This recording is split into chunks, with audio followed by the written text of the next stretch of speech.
kini daw dapat ato dun isang masabtan. Three things, right? So let me put this one on diha sa atong screen. Chat standby kay ato atong basahon ato ang baga tawag na mi ato ang early bird na makadaog og two kabuok entries for being an early bird and 250 kung mahubutan sa atong paghubot. By the way, likay ta sa term nga giveaways no kay murong ma-flag ta ato na lamang gamiton ang ato ang native language, right? So careful ta sa pag-giveaways kay ang atong page was being flagged.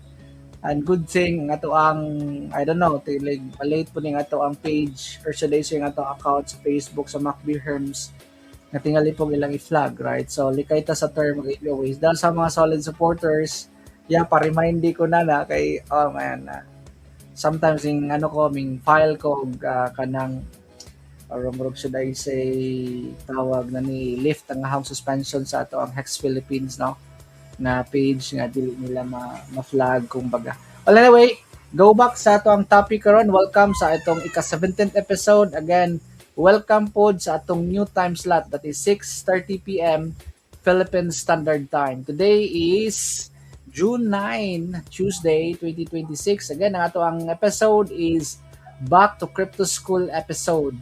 So, tulo ni na mga lessons nga atong always remember when we are in DeFi crypto.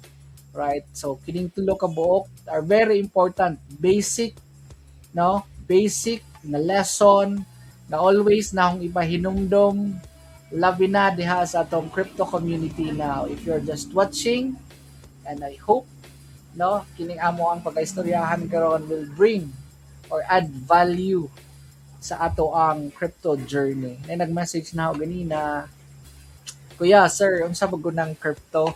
Right, wag sa day pangutana. So naglibog ko usaon ako pagtubag mo kog madato baka.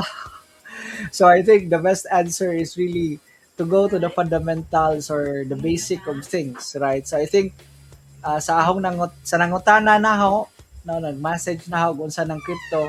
What's this? I think this is the first step no nga angay natong masabtan. Three lessons nga always natong ipahinumdom diha sa crypto community.